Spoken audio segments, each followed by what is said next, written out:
ខ្ញុំបានជួលដីភ្នំរហស្ថាននេះអស់រយៈពេល3ឆ្នាំហើយពីការខាតបង់20ម៉ឺនក្នុងមួយឆ្នាំរហូតដល់ផលិតផលសម្រេចបាន1លាន20ម៉ឺនក្នុងមួយឆ្នាំប៉ុន្តែកូនប្រុសរបស់មេភូមិបែរជាច្រណែននឹងខ្ញុំទៅវិញនៅថ្ងៃប្រមូលផលនោះគេបាននិយាយនៅចំពោះមុខកម្មករនិងអ្នកភូមិជាង10នាក់ទាំងកាន់ពេញតែហើយនិយាយយ៉ាងយឺតថាលូយីដីភ្នំនៅក្នុងភូមិនេះត្រូវដកហូតយកមកវិញហើយអញទៅរកកន្លែងផ្សេងទៅខ្ញុំមិនបានតបទៅអ្វីឡើយគ្រាន់តែលួចសម្លឹងមើលដើមធូរ៉េនដែលផ្លែពេញភ្នំដោយស្ងប់ស្ងាត់មួយថ្ងៃមុនពេលរើចេញខ្ញុំបានទៅវិទ្យាស្ថានស្រាវជ្រាវកសិកម្មនិងព្រៃឈើខេត្តថ្ងៃបន្ទាប់ឈៀនដាប៉ាវក៏បានរើចូលមកក្នុងចំការទាំងសប្បាយចិត្តគេជួលកម្មករមួយក្រុមហើយជួសជុលរោងដាំដុះឲ្យភ្លឺរលោងខែដំបូងនៃការបើកដំណើរការអ្នកមកទិញម្នាក់គ្រាន់តែចូលមកដល់ភ្លាមក៏សួរថាថាកែឈៀនតាធូរ៉េនមិនថងឆ្នាំនេះមានគុណភាពយ៉ាងម៉េចដែរស្នាមញញឹមរបស់ឈៀនដាប៉ាវកប់ជាប់នៅលើផ្ទៃមុខផ្លែឈើនៅមិនទាន់ទុំនៅឡើយទេបន្ទាប់ពីរយៈពេល3ខែកន្លងផុតទៅផ្លែឈើលើដើមទាំង17ដើមសុទ្ធតែរលួយអស់នៅពេលល្ងាចខ្ញុំបានទទួលទូរស័ព្ទពីឈៀនដាប៉ាវសំឡេងរបស់គេញ័រត្រើតហើយសួរថាចុះដើមមេពូជវិញតើអញយកដើមមេពូជទៅទុកនៅណាខ្ញុំមានឈ្មោះថាលូយីជាអ្នកជួលចំការធូរ៉េនស្រួយនេះម៉ោងនៅលើទូរស័ព្ទបង្ហាញថាម៉ោង3រសៀលវាជាពេលវេលាដែលក្តៅបំផុតក្នុងមួយថ្ងៃថៅកែលូធូរ៉េនមិនថងមួយគ្រប់នេះខ្ញុំយកទាំងអស់តាមតម្លៃដែលអ្នកបានប្រាប់គឺ35ក្នុង1គីឡូថៅកែជើគឺជាអ្នកបោះដុំផ្លែឈើមកពីពេញឆឹងសរុបទៅមានប្រហែល800គីឡូសរុបជាទឹកប្រាក់ចំនួន28000ថៅកែជើបានស្កេនបង់ប្រាក់យ៉ាងរហ័សគាត់បានបើកដបទឹកបរិសុទ្ធផឹកមួយកាក់ធំហើយជូតញើសនៅតែចំការរបស់អ្នកល្អជាងគេគុណភាពមានស្ថិរភាពមកម្ដងណាក៏មិនដែលខកបំណងដែរខ្ញុំញឹមបន្តិចមិនបាននិយាយអ្វីឡើយកាលពី3ឆ្នាំមុនខ្ញុំបានបញ្ចប់ការសិក្សាពីសាកលវិទ្យាល័យកសិកម្មដោយនាំយកបច្ចេកទេសដំណាំធូរ៉េនដែលបានរៀនពីតំបន់សមុទ្រខាងត្បូងត្រឡប់មកភូមិតូចមួយនេះវិញកាលនោះដីភ្នំនេះនៅជាដីរហស្ថាននៅឡើយស្មៅដុះខ្ពស់ជាងក្បាលមនុស្សទៅទៀតសូម្បីតែផ្លូវដើរត្រឹមត្រូវមួយក៏គ្មានដែរមេភូមិឈៀនវ៉ាន់ឆៃមិនចូលចិត្តខ្ញុំដោយសារខ្ញុំជាអ្នកក្រៅតំបន់គេទារថ្លៃជួលខ្ពស់ខ្លាំងណាស់ខ្ញុំសង្កេតគ្មានខំប្រឹងយកប្រាក់សន្សំទាំងអស់មកវិនិយោគលើវាហើយបានចុះកិច្ចសន្យារយៈពេល5ឆ្នាំដំបូងខ្ញុំបានបោះសម្អាតដីរហស្ថានធ្វើផ្លូវនិងសាងសង់រោងដាំដុះហើយនៅឆ្នាំទី2ដើមមេពូជដែលខ្ញុំនាំមកពីភាគខាងត្បូងចាប់ផ្ដើមផ្ដល់ផលដោយប្រើបច្ចេកទេសផ្សំដើម្បីបង្កាត់ពូជឲ្យត្រូវនឹងអាកាសធាតុក្នុងតំបន់ជាពូជថ្មីមួយឆ្នាំទី3ក៏ដូចជាឆ្នាំនេះដែរចំការចុងក្រោយក៏ឈានចូលដល់រដូវប្រមូលផលយ៉ាងច្រើនតម្លៃផលិតផលដល់ទៅ1លាន20ម៉ឺនធ្វើឲ្យខ្ញុំខ្លាចជាស្តេកធូរ៉េននៅក្នុងតំបន់នេះថៅកែលូរកស៊ីកាក់កប់ណាស់នៅរ៉េស្រមោលមនុស្សធាត់ម្នាក់បានមកឈោស្ទាក់នៅមាត់ច្រកចូលចំការនោះគឺជាឈៀនដាប៉ាវកូនប្រុសរបស់មេភូមិរាល់ពេលដល់រដូវប្រមូលផលគេតែងតែដើរមកទីនេះក្នុងនាមជាអ្នកយកចិត្តទុកដាក់លើអាជីវកម្មក្នុងភូមិតែតាមពិតគឺមកលួចមើលចំណូលរបស់ខ្ញុំតែប៉ុណ្ណោះភ្នែកតូចរបស់គេតែងតែលួចសម្លឹងមកកាន់ខ្ញុំដោយមិនដឹងខ្លួននិងមើលទិដ្ឋភាពពេលខ្ញុំជួញដូរជាមួយអ្នកទិញបងឈៀនពីសាទឹកសិនទៅគេក្រវីដៃហើយដើរទៅយកកូកាកូឡាត្រជាក់មួយដបពីក្នុងទូទឹកកករបស់ខ្ញុំដោយខ្លួនឯងបើកផឹកភ្លាមដោយគ្មានបំណងចង់បង់ប្រាក់សំបីតែបន្តិចរយៈពេល3ឆ្នាំមកនេះគេតែងតែធ្វើបែបនេះជានិច្ចខ្ញុំមិនដែលប្រកាន់រឿងបន្តិចបន្តួចនោះទេកិច្ចសន្យានៅសល់2ខែទៀតនឹងផុតកំណត់ហើយអញរៀបចំខ្លួនឲ្យហើយទៅពួកយើងនឹងបន្តកិច្ចសន្យាថ្មីបាត់បងឈៀនដល់ពេលនោះបងគ្រាន់តែប្រាប់ខ្ញុំមកបានហើយខ្ញុំមានអារម្មណ៍ធូរស្រាលក្នុងចិត្តយ៉ាងខ្លាំងព្រោះថាចំការនេះគឺជាកម្លាំងញើសឈាមទាំងអស់របស់ខ្ញុំមិនចង់រើចេញឡើយប៉ុន្តែខ្ញុំសប្បាយចិត្តលឿនពេកហើយមួយខែមុនពេលកិច្ចសន្យាផុតកំណត់ខ្ញុំបានកាន់ស្រាល្អពីរដបនិងបារីល្អមួយសុងទៅផ្ទះរបស់មេភូមិឈៀនវ៉ាន់ឆៃផ្ទះរបស់គាត់នៅជាប់នឹងសាលាភូមិជាផ្ទះថ្ម3ជាន់ដែលចាត់ទុកថាជាផ្ទះដែលស្អាតបំផុតនៅក្នុងភូមិអ្នកមកបើកទ្វារឲ្យគឺស៊ុនឈុនហួរប្រពន្ធរបស់ឈៀនដាប៉ាវពេលឃើញរបស់នៅក្នុងដៃរបស់ខ្ញុំផ្ទៃមុខនាងរីកដូចផ្កាមាត់និយាយគួរសម្បែបខ្លាំងខ្លាយថាអុយថៅកែលូមកលេងធម្មតាបានហើយចាំបាច់យករបស់មកធ្វើអ្វីទៀតឈៀនវ៉ាន់ឆៃអង្គុយនៅលើសាឡុងឈើប្រណិតក្នុងបន្ទប់ទទួលភ្ញៀវកំពុងឆុងតែយ៉ាងរំភើយលោកពូឈៀនរឿងកិច្ចសន្យានោះគាត់ងើបភ្នែកមើលមកខ្ញុំបន្តិចរួចចង្អុលទៅកៅអីតូចដែលនៅទល់មុខខ្ញុំក៏អង្គុយចុះតាមសម្រួល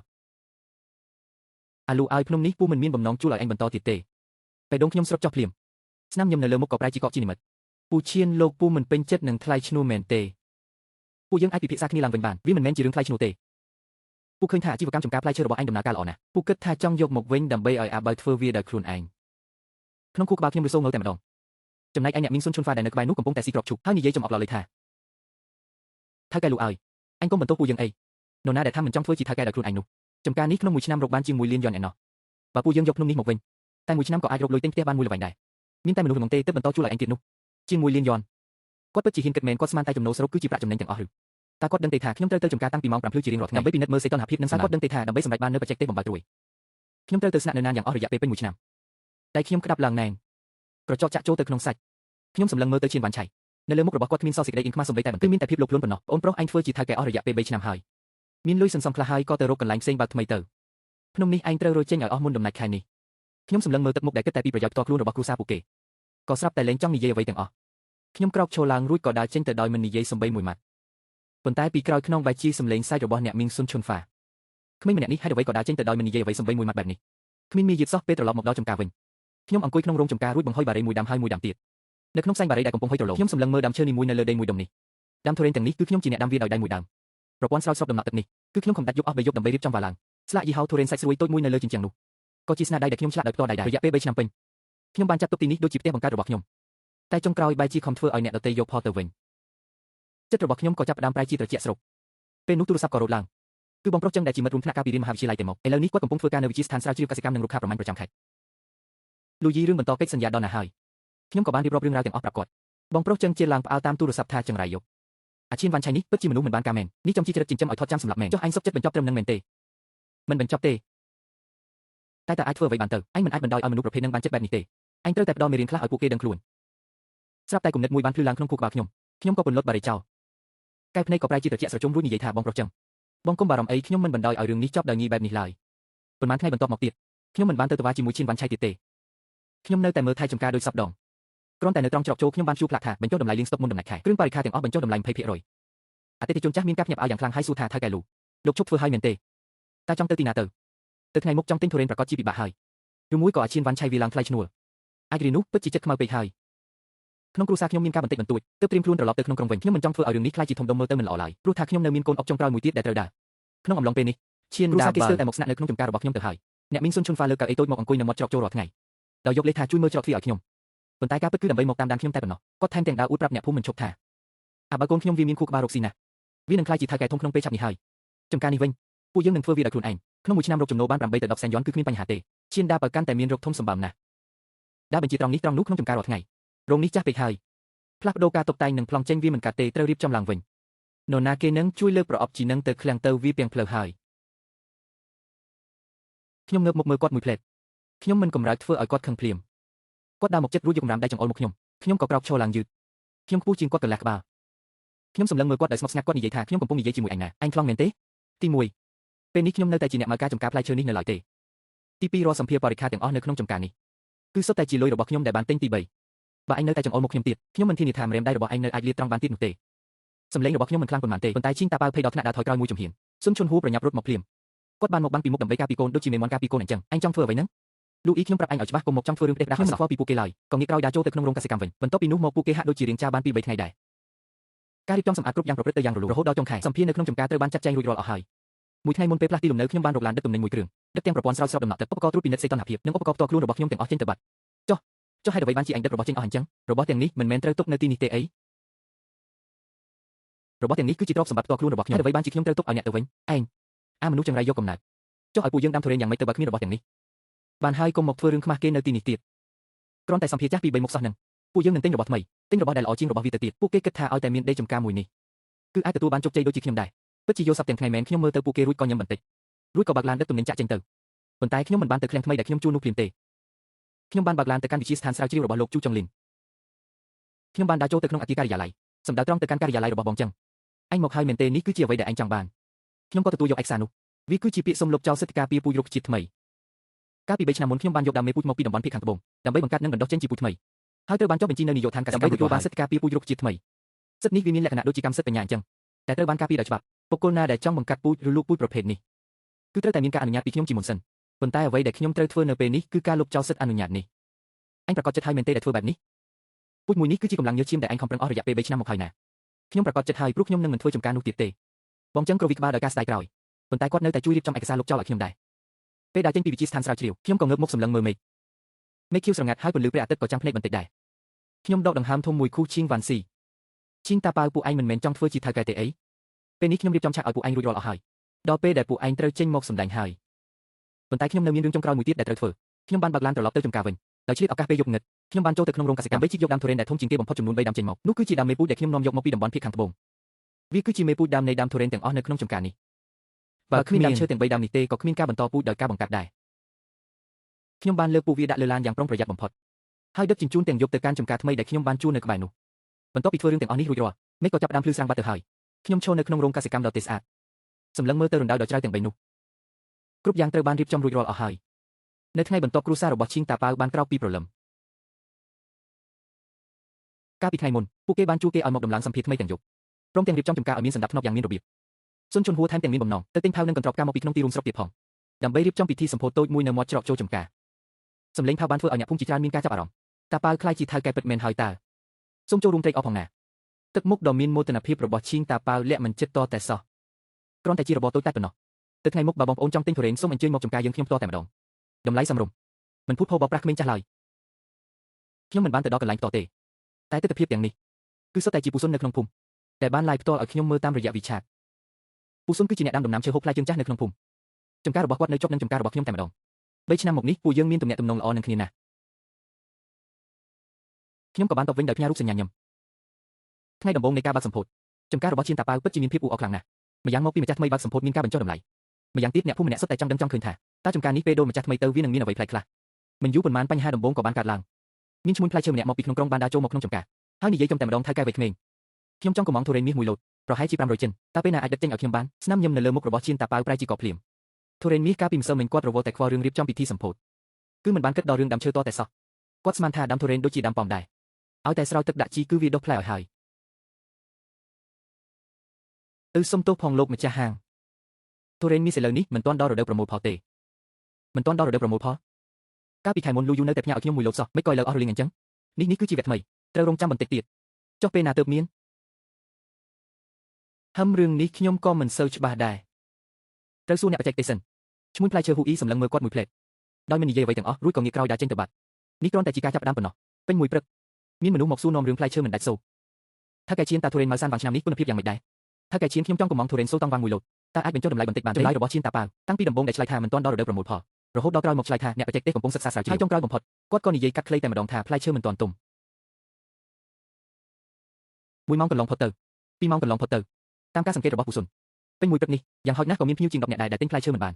នសូម្បីតែរបស់ផ្សេងទៀតដែលត្រៀមនឹងទិញនៅក្នុងដៃក៏ពួកគេដាក់ចុះវិញទាំងអស់ហើយដើរចេញទៅបាត់តែម្ដងទឹកមុខរបស់ឈៀនតាប៉ាវពីក្រហមច្រាប្រែជាស្លេកស្លាំងដូចដែកតើវាមានរឿងអីទៅនឹងមិនក៏ផ្លែឈើមិនទាន់ទុំទៀតខ្ញុំដឹងអីដែរចុងក្រោយគាត់ក៏ចាប់ផ្ដើមដឹងខ្លួនថាមានអ្វីម្យ៉ាងមិនប្រក្រតីគាត់បានរត់ទៅខាងក្នុងជ្រៅនៃចំការដើម្បីចង់ទៅមើលដើមធូរ៉េនទាំងនោះក៏ប៉ុន្តែនៅពេលដែលគាត់ដើរចូលទៅក្នុងផ្ទះសំណាញ់បានឃើញរណ្ដៅជ្រៅចំនួន3នោះម្នាក់ទាំងមូលស្រឡាំងកាំងដូចមនុស្សឈួតមិនព្រមចាញ់ឡើយសំឡេងរបស់គាត់បន្លឺឡើងរំពងពេញផ្ទះសំណាញ់ដ៏ទេស្អាតស៊ុនជុនហួរក៏បានដើរចូលមកតាមពីក្រោយដែរនៅពេលឃើញរណ្ដៅទាំង3នោះមុខរបស់នាងក៏ប្រែជាស្លេកស្លាំងភ្លាមនេះតើវាជារឿងអីទៅឈៀនតាប៉ាវហាក់បីដូចជាត្រូវរន្ទះបាញ់ចំកណ្ដាលក្បាលគាត់ក៏ស្រាប់តែនឹកឃើញភពយប់ដែលខ្ញុំចាក់ចេញទៅនោ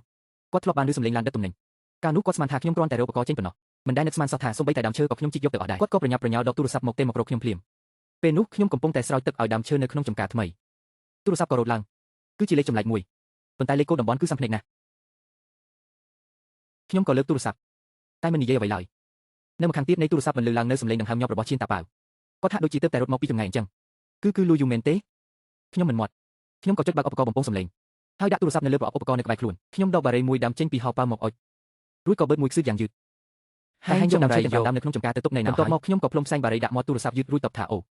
ូហើយចង់និយាយពី3ដាំនោះមែនទេជីកយកទៅបាត់ហើយនៅម្ខាងទៀតនៃទូរស័ព្ទគឺស្ងាត់ជ្រុំអស់រយៈពេល12នាទីខ្ញុំថែមទាំងអាចស្រមៃឃើញទៀតថាមុខរបស់ឈៀនតាប៉ាវដែលប្រែប្រួលដោយសារតែការកំហឹងរហូតដល់វិវត្តអស់ទៅហើយជីកយកចេញទៅបាត់ហើយមែនទេតើឯងមានសិទ្ធិស្អីមកជីកយកវាចេញទៅនោះគឺជាដើមឈើនៅក្នុងចំការបងឈៀនបងយល់ច្រឡំហើយទី1ដើមមេពូទាំង3ដើមនោះគឺខ្ញុំយកមកពីណានយ៉ាងខ្ញុំមានសិទ្ធិចាត់ចែងលើទ្រព្យសម្បត្តិផ្ទាល់ខ្លួនរបស់ខ្ញុំទី2អ្វីដែលបងដកហូតវិញនោះគឺដីភ្នំមិនមែនជាដើមឈើរបស់ខ្ញុំទេតើមានហេតុផលអីដែលខ្ញុំត្រូវទុកដើមឈើរបស់ខ្ញុំឲ្យបងប្រើប្រាស់នោះអញកំពុងតែកាប់ផ្ដាច់ផ្លូវរកស៊ីរបស់ខ្ញុំហើយនេះគឺជាការបំផ្លាញអាជីវកម្មចុះឈៀនគុំនិយាយបែបនេះអីកាលពីដំបូងគឺឪពុករបស់បងទេតើដែលកាន់ពេញតែហើយនិយាយមកកាន់ខ្ញុំយ៉ាងយឺតថាឲ្យខ្ញុំទៅរកកន្លែងផ្សេងទៅគឺពួកបងទេដែលជាអ្នកកាប់ផ្ដាច់ផ្លូវរកស៊ីរបស់ខ្ញុំមុនខ្ញុំគ្រាន់តែជាអ្នកមកយករបស់របរផ្ទាល់ខ្លួនរបស់ខ្ញុំត្រឡប់ទៅវិញតែប៉ុណ្ណោះហើយមួយទៀតបងឈៀនបើគ្មានដើមមេពូទេដើមឈើដែលផ្សាំនៅក្នុងចំការរបស់បងទាំងនោះយ៉ាងច្រើនបំផុតគឺផ្លែបានតែមួយរដូវទៀតប៉ុណ្ណោះបន្ទាប់ពីនោះវានឹងចុះអន់ថយគុណភាពហើយខ្ញុំបានលុបចោលការចុះបញ្ជីពូជរុក្ខជាតិថ្មីទាំងអស់រួចរាល់ហើយដែរចំការរបស់បងយ៉ាងហោចណាស់ក៏3ឆ្នាំដែរទើបអាចមានផលប្រមូលម្ដងទៀតមនុស្សចង្រៃយកទៅស៊ីឲ្យអាសត្វតិរច្ឆានតូចយើងមិនចប់ជាមួយឯងស្រួលឡើយឈៀនតាប៉ាវបានផ្ទុះកំហឹងយ៉ាងខ្លាំងរហូតទប់ចិត្តមិនជាប់អសរោះគ្រប់បែបយ៉ាងត្រូវបានបាញ់ចេញពីចុងខ្សែទូរស័ព្ទខាងទៀតមិនដាច់ខ្ញុំមិនចង់ស្ដាប់សម្ដីឥតប្រយោជន៍របស់គេទៀតទេបិទចោលហើយទប់ស្កាត់លេខនោះតែម្ដងពិភពលោកក៏ត្រឡប់មកស្ងប់ស្ងាត់វិញបន្ទាប់មកទូរស័ព្ទរបស់បងស៊ុនក៏បានខលចូលមកភ្លាមអូនប្រុសធ្វើបានល្អណាស់ខ្ញុំស្ដាប់ហើយមានអារម្មណ៍ថាធូរចិត្តខ្លាំងណាស់ពេលនេះអាឈៀនតាប៉ាវច្បាស់ជាខឹងរហូតដល់ឈួតមិនខានសមុខពីហើយនិយាយរួចខ្ញុំក៏បិទទូរស័ព្ទខ្ញុំបន្តរៀបចំចំការថ្មីរបស់ខ្ញុំទៀតទោះបីជាទីនេះមិនអាចប្រៀបធៀបទំហំជាមួយកន្លែងមុនបានក៏ដោយប៉ុន្តែវាជាដីផ្ទាល់ខ្លួនរបស់ខ្ញុំកិច្ចសន្យាជួលមានរយៈពេល20ឆ្នាំវាគ្រប់គ្រាន់សម្រាប់ឲ្យខ្ញុំចាប់ផ្ដើមសារជាថ្មីឡើងវិញខ្ញុំគិតថារឿងនេះនឹងត្រូវបញ្ចប់មួយរយៈសិនហើយតែនឹកស្មានមិនដល់ថាព្រឹកថ្ងៃបន្ទាប់ខ្ញុំត្រូវបានដាស់ឲ្យភ្ញាក់ដោយសម្លេងគោះទ្វារយ៉ាងខ្លាំងខ្ញុំបានជួបផ្ទះអ្នកស្រែមួយដែលមានទីធ្លាតូចមួយហើយធម្មតាគឺខ្ញុំរស់នៅទីនេះឯង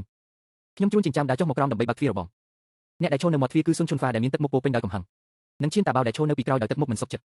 តលូអ៊ីឯងក្បាលចេញមកក្រៅភ្លាមមានការអីនិយាយតាមសម្រួលកុំមកប្រើកាយវិការមិនសមរម្យដាក់ខ្ញុំនិយាយអីយើងគ្មានអ្វីត្រូវនិយាយជាមួយអញទេមនុស្សរមើលគុណគ្មានសិលធម៌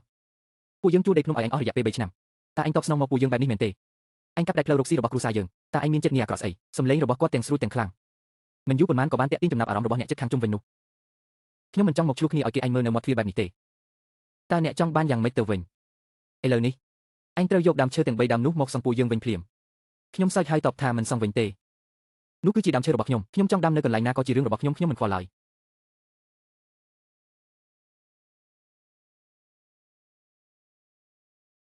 ថតវាទុកឲ្យអ្នករាល់គ្នាបានឃើញពីមុខមាត់ពិតរបស់វាខ្ញុំសម្លឹងមើលការសម្ដែងដ៏អន់ថយរបស់អ្នកទាំងពីរនាក់នេះក្រសែភ្នែករបស់ខ្ញុំក៏កាន់តែត្រជាក់ស្រជុំទៅខ្ញុំមិនបានទៅទាញស៊ុនឈុនហ្វាឡើយហើយក៏មិនបានទៅដណ្ដើមទូរស័ព្ទរបស់ឈៀនតាបាវដែរខ្ញុំគ្រាន់តែដើរថយក្រោយចូលទៅក្នុងរបងផ្ទះវិញស្ងាត់រួចយកទូរស័ព្ទមកចុចថតវីដេអូទុកវិញខ្ញុំតម្រង់ទៅរកស៊ុនឈុនហ្វាដែលកំពុងអង្គុយលើដីឡូឡាបង្កការរំខាននិងឈៀនតាបាវដែលកំពុងថតនៅក្បែរនោះខ្ញុំបានថតទុកនៅរាល់សកម្មភាពទាំងអស់តាំងពីដើមដល់ចប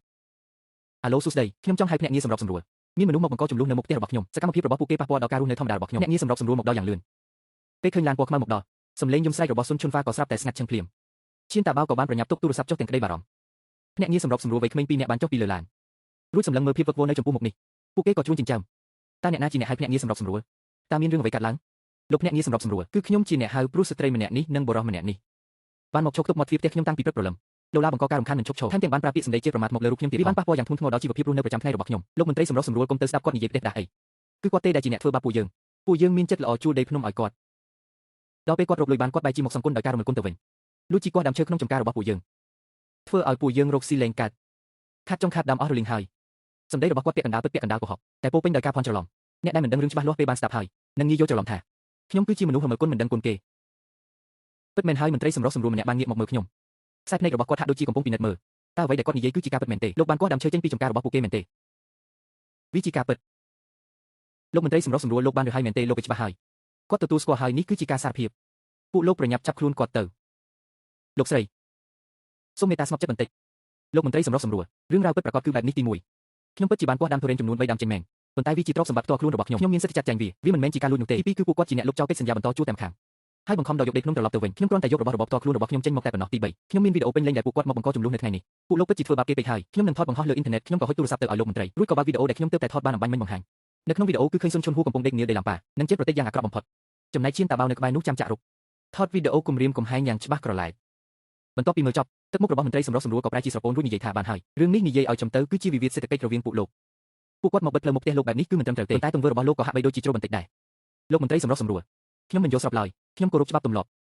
កាលណាផុតកំណត់កិច្ចសន្យាខ្ញុំក៏បានរៀបចំតាមពេលវេលាកំណត់ពួកគាត់ចង់រឹបអូសយកសមិទ្ធផលនៃកម្លាំងពលកម្មរបស់ខ្ញុំគ្រាន់តែការពារសិទ្ធិនិងផលប្រយោជន៍ស្របច្បាប់របស់ខ្លួនឯងប៉ុណ្ណោះ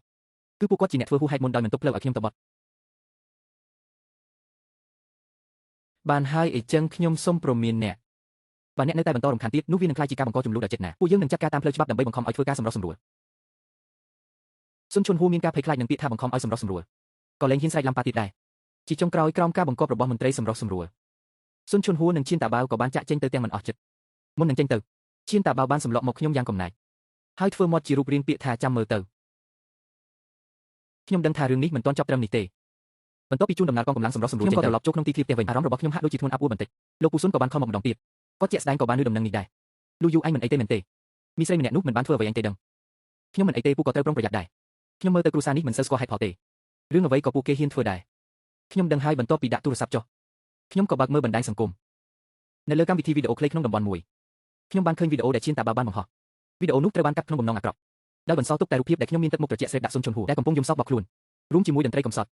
និងអត្ថបទចាក់រូបបំផុសបំផុលចិញ្ចឹមកូនឆ្កែព្រៃឲ្យធំធាត់ដោយការលំបាកដល់ពេលវាធំឡើងបែរជាមកខំចាស់ដេមានចិត្តល្អប្រគល់ដីភ្នំឲ្យយុវជនមិននឹកស្មានថាចិញ្ចឹមខ្លះឲ្យមកធ្វើបាបខ្លួនឯងសោះបញ្ចេញមិត្តបានផ្ទុះឡើងហើយយុវជនម្នាក់នេះមើលទៅរូបរាងសមរម្យដែរតែហេតុអ្វីបានជាចិត្តខ្មៅយ៉ាងនេះនេះជាគំរូនៃមនុស្សមើលគុណគ្រប់គ្រងលោកស្រីឲ្យទៀមទាយុទ្ធធម៌នាំគ្នាស្វែងរកអត្តសញ្ញាណពិតរបស់វារួចធ្វើឲ្យវារស់នៅក្នុងសង្គមលែងកើតទៅពួកអ្នកអស៊ូមដើម្បីយុទ្ធធម៌លើអ៊ីនធឺណិតប្រើពេលមិនដល់1នាទីផងក៏បានកាត់ក្តីឲ្យខ្ញុំមានទោសបាត់ទៅហើយខ្ញុំមើលទៅមន្ត្រីគុណដែលមិនអាចទទួលយកបានទាំងនោះរួចក៏បិទទូរស័ព្ទខ្ញុំស្មានថាខ្លួនឯងរឹងមាំគ្រប់គ្រាន់ហើយប៉ុន្តែនៅក្នុងទ្រូងនៅតែមានអារម្មណ៍ថាដូចជាមានធ្នូមួយដុំមកសង្កត់យ៉ាងធ្ងន់ប៉ុន្តែនៅពេលដែលខ្ញុំកំពុងមានអារម្មណ៍ច្របូកច្របល់នោះទូរស័ព្ទរបស់ខ្ញុំរោទឡើងម្ដងទៀតលើកនេះគឺជាលេខដែលចម្លែកទាំងស្រុងខ្ញុំរីរែកបន្តិចរួចក៏សម្រេចចិត្តទទួលអាឡូសូមសួរថាតើលោកគឺលោកលូអ៊ីមែនទេសំឡេងនៅម្ខាងទៀតនៃទូរស័ព្ទគឺជាសំឡេងនារីម្នាក់ដែលពីរោះរណ្ដំបាទគឺខ្ញុំចុះអ្នកនាងជាអ្នកណាដែ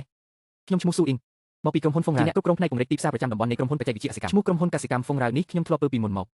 គឺជាក្រុមហ៊ុនមួយដែលទើបតែមុខឡើងយ៉ាងល្បីល្បាញក្នុងរយៈពេល2ឆ្នាំចុងក្រោយនេះតែផ្ដោតសំខាន់លើការដាំដុះផ្លែឈើតំបន់ការផ្ដល់សេវាកម្មបច្ចេកទេសនិងការធ្វើប្រតិបត្តិការបែបម៉ាកយីហោពិតមែនហើយលោកលូពួកយើងបានតាមដានចំការទុរេនសម្បកស្រួយរបស់លោកជាយូរមកហើយបច្ចេកទេសដាំដុះនិងសមត្ថភាពគ្រប់គ្រងរបស់លោកពួកយើងពិតជាកោតសរសើរខ្លាំងណាស់យោងតាមទិន្នន័យប្រព័ន្ធរបស់ពួកយើងបានបង្ហាញថាក្នុងរយៈពេល3ឆ្នាំដែលលោកបានគ្រប់គ្រងទិន្នផលចំការរបស់លោកគុណភាពនិងកេរ្តិ៍ឈ្មោះនៅលើទីផ្សារក្នុងតំបន់ទាំងមូលគឺស្ថិតនៅលំដាប់កំពូលជានិច្ចពួកយើងចំពោះបច្ចេកទេសដាំដុះរបស់លោកនិងសមត្ថភាពគ្រប់គ្រងគឺពិតជាកោតសរសើរខ្លាំងណាស់ខ្ញុំមានអារម្មណ៍ថាភ្ញាក់ផ្អើលបន្តិចមិននឹកស្មានថាចំការតូចមួយរបស់ខ្ញុំបែរជាត្រូវបានក្រុមហ៊ុនធំបែបនេះចាប់អារម្មណ៍ទៅវិញអ្នកនាងសរសើរហួសហើយលោកលូខ្ញុំមិនមែននិយាយតាមការគួរសមទេ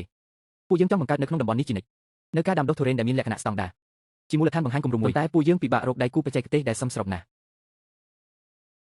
ថ្ងៃនេះខ្ញុំហ៊ានតាក់ទងមកលោកគឺគ្រាន់តែចង់សួរថាតើលោកមានចំណាប់អារម្មណ៍ដែរឬទេក្នុងការសហការជាមួយក្រុមហ៊ុនកសិកម្មហ្វុងរ៉ារបស់ពួកយើងនៅក្នុងតំបន់ដែលលោកមានភាពសាមស្រាប់ដើម្បីបើកចំការថ្មីដែលមានទំហំធំជាងមុនតាមរយៈការសហការគ្នាបេះដូងរបស់ខ្ញុំហាក់ដូចជាលោតខុសចង្វាក់មួយរំពេចប៉ុន្តែកេរ្តិ៍ឈ្មោះរបស់ខ្ញុំនាពេលនេះលោកលូពួកយើងគឺជាក្រុមហ៊ុនកសិកម្មអាជីពពួកយើងមើលតែលើបច្ចេកទេសនិងសមត្ថភាពប៉ុណ្ណោះរឿងចំនួនរវាងលោកនិងម្ចាស់ដេកចាស់ពួកយើងបានដឹងខ្លះហើយលោកបានបំផ្លាញតម្លៃស្នូលនៃភ្នំនោះយ៉ាងរហ័សនិងច្បាស់លាស់បំផុតពួកយើងពិតជាកោតសរសើរចំពោះភាពអាជីពបែបនេះចំការដែលគ្មានបច្ចេកទេសស្នូលនៅក្នុងវិស័យនេះគឺមានតែផ្លូវងាប់មួយគត់ស្នៀតមួយនេះរបស់លោកពិតជាលឿននិងច្បាស់ណាស់វាបានបំផ្លាញតម្លៃស្នូលនៃភ្នំនោះចោលទាំងស្រុងនេះមិនមែនត្រឹមតែជាការសង្សឹកប៉ុណ្ណោះទេប៉ុន្តែវាក៏ជារនាំងបច្ចេកទេសសម្រាប់អ្នកដែលមកក្រោយផងដែរពួកយើងពិតជាកោតសរសើរចំពោះភាពអាជីពបែបនេះលោកលូតើលោកមានពេលជួបគ្នាខ្លះទេពួកយើងអាចជែកគ្នាឲ្យបានលម្អិតអំពីគម្រោងសហការពួកយើងពិតជាមានភាពស្មោះត្រង់ណាស់បាទល្អការជួបគ្នាជាមួយស៊ូអ៊ីងត្រូវបានណាត់ជួបនៅក្នុងហាងតែដ៏ស្ងប់ស្ងាត់មួយក្នុងទីរួមស្រុករូបរាងពិតរបស់នាងមើលទៅរហ័សរហួនជាងក្នុងសម្លេងទៅទៀតភ្នែករបស់នាងមានពន្លឺនិងវៃឆ្លាតនាងមិននិយាយពីឥតប្រយោជន៍សូម្បីតែមួយម៉ាត់នាងបានដកគម្រោងសហការយ៉ាងលម្អិតចេញមកភ្លាមក្រុមហ៊ុនហ្វុងរ៉ាវនឹងផ្ដល់ដើមទុនខ្សែសង្វាក់ផ្គត់ផ្គង់និងបណ្ដាញចែកចាយចំណែកខ្ញុំក្នុងនាមជាដៃគូបច្ចេកទេសទទួលបន្ទុកលើផ្នែកបច្ចេកទេសនិងការមានភាពហ៊ុននៅក្នុងចំការថ្មីនេះគឺជាលក្ខខណ្ឌដែលខ្ញុំមិនអាចបដិសេធបានឡើយនេះមិនត្រឹមតែមានន័យថាខ្ញុំអាចងើបឈរឡើងវិញបាននោះទេតែវាកាន់តែមានន័យថាខ្ញុំបានក្លាយជាអ្នកដែលមានម៉ាកយីហោផ្ទាល់ខ្លួននិងជាកម្លាំងផ្លូវការដែលមានដើមទុនគ្រប់គ្រងពីក្រោយភាពសោកសៅក្នុងចិត្តរបស់ខ្ញុំត្រូវបានជំរះឲ្យរលាយអស់ទោះជាយ៉ាងណានៅពេលដែលខ្ញុំគិតថាជីវិតចិត្តនឹងឈានចូលទំព័រថ្មីហើយនោះគ្រួសាររបស់ឈៀនដាបាវក៏បានផ្ដល់កាដូដ៏ធំមួយទៀតមកឲ្យខ្ញុំពេលទើបតែមកដល់មុខរបងផ្ទះខ្ញុំក៏ធំក្លិនថ្នាំលាបជួរច្រមុះភ្លាមក្នុងចិត្តខ្ញុំស្រាប់តែភ័យព្រួយបន្តិចក៏ប្រញាប់ដើរទៅមុខយ៉ាងលឿននៅលើជញ្ជាំងរបងផ្ទះត្រូវបានគេប្រើថ្នាំលាបពណ៌ក្រហមបាញ់ជាអក្សរធំពីរដែលមើលទៅគួរឲ្យតក់ស្លុតគឺពាក្យថាជនបោកប្រាស់ហើយនៅក្បែរនោះថែមទាំងមានគូរូបអណ្ដាតមួយទៀតផងនៅក្បែរនោះមានសរសេរឈ្មោះរបស់ខ្ញុំគឺលូអ៊ីខ្ញុំមិនបាច់គិតក៏ដឹងថាជាស្នាដៃអ្នកណាដែរខ្ញុំដកទូរស័ព្ទចេញមកត្រៀមនឹងតាក់ទងទៅមជ្ឈមណ្ឌលសម្របសម្រួលម្ដងទៀតប៉ុន្តែនៅពេលនោះឯងខ្ញុំស្រាប់តែឃើញនៅកាច់ជ្រុងនៃទ្វាររបងហាក់ដូចជាមានអ្វីម្យ៉ាងកំពុងជះពន្លឺផ្លាតមកខ្ញុំដើរទៅទីនោះរួចក៏អង្គុយចុះឃើញថាវាគឺជាវត្ថុខ្មៅតូចមួយគឺជាកាតអង្ចងចាំនៃកាមេរ៉ាឡាន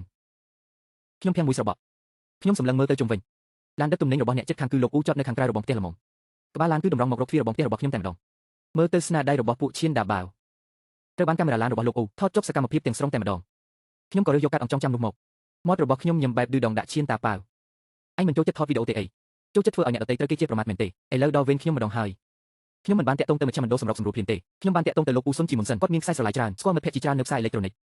មិនដល់1ម៉ោងផងលោកពូសុនបានជួយសង្គ្រោះវីដេអូនៅក្នុង memory card ឲ្យខ្ញុំវិញហើយបានចម្លងវាចេញមកក្រៅវីដេអូនោះច្បាស់ណាស់ពេលវេលាគឺកាលពីយប់មិញជៀនវ៉ាន់ឆៃជាអ្នកចាំមើលផ្លូវសុនឈុនហួរយកថ្នាំពុលមកបាញ់ដើម្បីកុំឲ្យគេនៅទីនេះបន្តបានហ៊ានមកកាត់លាបសំណាងគ្រួសារយើងមែនទេនេះគឺជាស្នាដៃរបស់ឈៀនតាប៉ាវផ្ទាល់តែម្ដងនៅចុងបញ្ចប់នៃវីដេអូឈៀនតាប៉ាវនៅតែមានអំនួតខ្លាំងណាស់ថែមទាំងលើកម្រាមដៃកណ្ដាលដាក់កាមេរ៉ាទៀតផងគេមិនដឹងតតែសោះថាទង្វើដ៏ថោកទាបរបស់ខ្លួនត្រូវបានថតចុះយ៉ាងច្បាស់បំផុតហើយ memory card តូចមួយនោះប្រហែលជាពេលដែលគេកំពុងតែសប្បាយភ្លេចខ្លួនក៏ជ្រុះចេញពីហោប៉ៅដោយមិនដឹងខ្លួនពិតជាទេវតាជួយខ្ញុំមែនខ្ញុំបានចម្លងវីដេអូនោះទុកជាច្រើនច្បាប់បន្ទាប់មកខ្ញុំបានធ្វើរឿងមួយដែលឈៀនតាប៉ាវចូលចិត្តធ្វើបំផុតខ្ញុំបានបើកកម្មវិធីវីដេអូខ្លីក្នុងតំបន់រួចស្វែងរកវីដេអូដែលគេបានបង្ហោះកាលពីលើកមុនដែលជាវីដេអូកាត់ក្នុងបំណងអាក្រក់មកលើរូបខ្ញុំនៅក្រោមវីដេអូនោះមាន comment ជេរប្រមាថរាប់ពាន់បាត់ទៅហើយខ្ញុំមិនបានទៅឆ្លុះប្រកែកជាមួយមនុស្សទាំងនោះទេគឺខ្ញុំជិតបង្ហោះវីដេអូថ្មីតែម្ដងវីដេអូដំបូងដែលខ្ញុំបានបង្ហោះគឺជាសកម្មភាពទាំងស្រុងដែលសុនឈុនហួរនិងឈៀនតាប៉ាវមកបង្កចំនួនហើយវីដេអូទី2គឺជាវីដេអូពេញដែលពួកវាបាញ់ថ្នាំពុលបំផ្លាញរបស់របរបន្ទាប់ពីធ្វើរឿងទាំងអស់នេះរួចរាល់ខ្ញុំក៏បានខលទៅលេខទូរស័ព្ទសម្របសម្រួលបន្ទាប់ពីអ្នកសម្របសម្រួលមើលវីដេអូរួចក៏បើកឡានទៅរកគ្រួសារឈៀនវ៉ាន់ឆៃភ្លាមតែម្ដងក្នុងពេលជាមួយគ្នានោះដែរមកទេនៅលើបណ្ដាញសង្គមក៏ចាប់ផ្ដើមប្រែប្រួលយ៉ាងខ្លាំងវីដេអូទាំងពីររបស់ខ្ញុំប្រៀបដូចជាគ្រាប់បែកដ៏ខ្លាំងក្លាពីរគ្រាប់បំផ្ទុះមុខមាត់ជាជនរងគ្រោះដែលឈៀនតាប៉ាវខំសាំងឡើងឲ្យតិចគ្មានសោះពួកអ្នកលេងអ៊ីនធឺណិតដែលធ្លាប់ជាខ្ញុំខ្លាំងកាលពីមុនពេលនេះម្នាក់ទាំងនិយាយអ្វីមិនចេញឡើយមកហើយរឿងបែកជាផ្ទុយស្រឡះបែបនេះវិញក្នុងវីដេអូដំបូងមីងម្នាក់នេះពិតជាកាច់សាហាវខ្លាំងណាស់នេះមិនមែនជាការទាមទារសិទ្ធិទេនេះគឺជាការមកបង្កបញ្ហាសុខសាន្តវីដេអូទី2កាន់តែអស្ចារ្យជាងនេះទៅទៀតមកបំផ្លាញទាំងគ្រួសារតែម្ដងតើនេះជាចរិតមនុស្សប្រភេទណាទៅ